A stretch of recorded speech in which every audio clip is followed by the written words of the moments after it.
Episode 33 पंगा ना लेना। एक रिपोर्टर ने रागिनी से पूछा, रागिनी, माही आपके जूनियर है, क्या वो इस रोल को अच्छे से कर पाएंगी? रागिनी बहुत चालाक थी और इसी चालाकी का इस्तेमाल करके उसने जवाब दिया, मेरी जूनियर में बहुत टैलेंट है।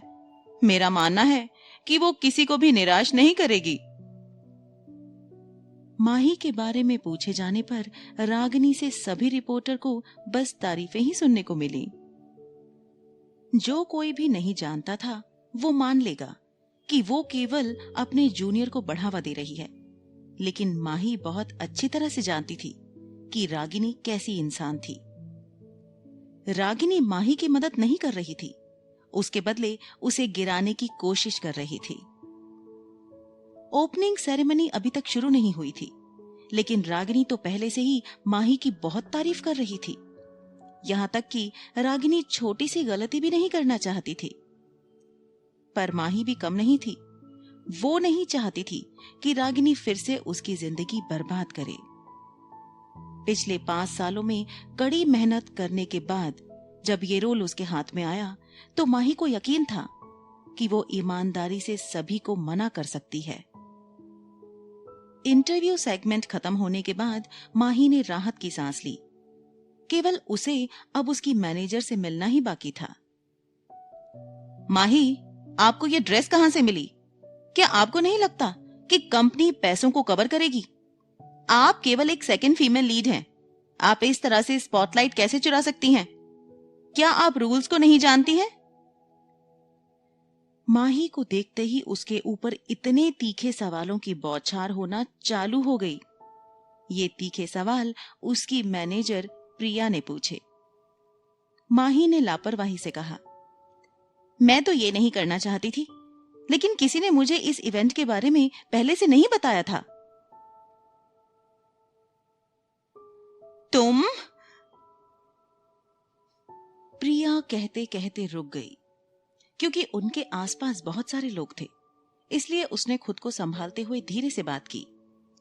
आप बाद में डिनर के टाइम अच्छे से बिहेव करें, नॉनसेंस बकवास ना करें जो कंपनी को शर्मिंदा करेगा। रागिनी से भी अच्छा बिहेव करें, समझी? क्या आप मुझे सुन रही हैं? माही हंस रही थी और कहा, तो आप क्या चाहती हैं कि मैं उसके लिए यहां शराब सर्व करूं? आपको तो मेरा एहसान मानना चाहिए कि मैं उसके चेहरे पर शराब नहीं डाल रही हूं। प्रिया उसकी ये बात सुनकर नाराज हो गई। माही, आप सच में बहुत ज्यादा नाटक कर रही हैं। आपका सिर्फ एक छोटा सा सेकंड फीमेल लीड का रोल है और आप पूरी तरह से अपनी जगह भूल गई हैं। माही के पास उससे निपटने के लिए टाइम की कमी थी और वो आगे बढ़ने लगी। प्रिया अचानक खुद को परेशान महसूस कर रही थी। माही का जन्म एक एक्ट्रेस बनने के लिए ही हुआ था। एक बार जब वो फेमस हो जाएगी तो रागिनी उससे पिछड़ जाएगी और सब कुछ बर्बाद हो जाएगा। चीजें ऐसे पॉइंट पर आ गई थी कि प्रिया केवल माही को जितना हो सके दबा सकती थी, पर बढ़ने के किसी भी मौके से इनकार नहीं कर सकती थी। ओपनिंग सेरेमनी के बाद शाम का खाना था। सभी आर्टिस्ट को बैंक्वेट हॉल में इकट्ठा किया गया, खाने पीने और एक दूसरे को जानने के लिए। माहौल बहुत सुकून का था। माही को नोटिस करते हुए फिल्म के राइटर विजय सबसे पहले खड़े होकर उसे अपने पास बैठने के लिए खींच रहे थे। कोई भी बता सकता है कि वो माही को देखकर कितने खुश थे। तभी असिस्टेंट डायरेक्टर रामनाथ ने कहा, हमारी 2 कास्ट खूबसूरत सी लड़कियां एक ही कंपनी से एक ही सरनेम के साथ आती हैं।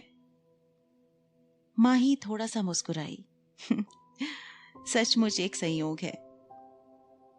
एक ही मैनेजर के तहत एक ही कंपनी, हालांकि उनकी सिचुएशंस पूरी तरह से अलग थीं। एक स्टारलाइट की स्टार थी, जबकि दूसरी नीचे से ऊपर की ओर रास्ता बना रही थी। सब लोग अचानक दरवाजे की ओर बढ़ने लगे।